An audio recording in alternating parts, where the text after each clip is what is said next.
Permit us to begin this address by inviting us all to join in the observance of a moment of silence for the troops of Niger Republic who died in an operation against terrorists and over 100 persons from an attack on humanity.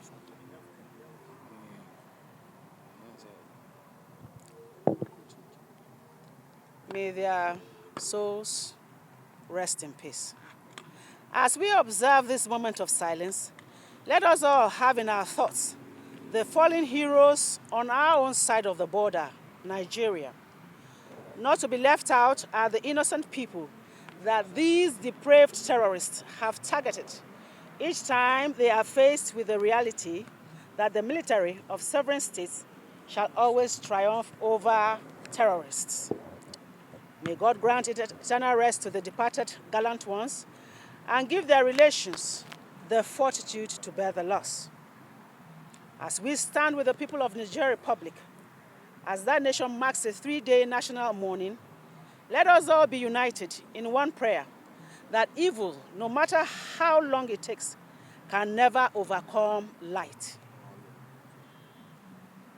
The Boko Haram Islamic State West Africa Province, ISWAP, may think they have done their worst through the attack on the troops, leading to such casualty on the government side.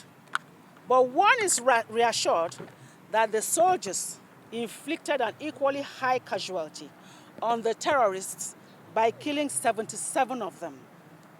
All the lovers of humanity, not only in Nigeria but across the length and breadth of Africa, those who abhor human sufferings at the diminishing of the value of human life through acts of terrorism, see the attack as the continuation of the culture of cowardice for which the terrorists are well known.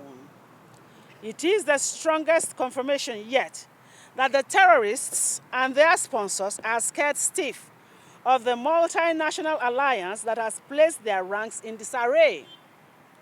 The Center for African Liberation and Socio-Economic Rights, CALSER, sees the attack as the latest proof that there are foreign entities that have continued to support Boko Haram and ISWAP terrorists with not just logistics, medication, food and weapons, but have increased their support to make the strangling remnants of the terrorists to be needlessly deadly. We fear that the foreign interests have now added training and supply of intelligence to the terrorists, which led these troops having to pay the supreme price.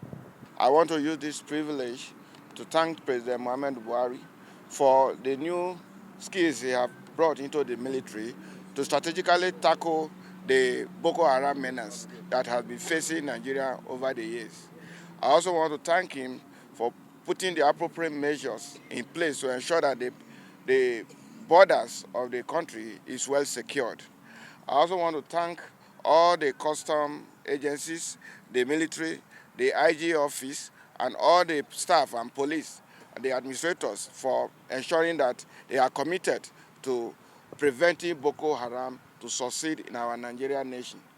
We ought to thank all of them and also ensure that they should continue to protect this nation, and sooner this nation will become a center for investment where all foreigners will come and invest, and Nigerian citizens will have a cause to thank him for resuming the office again.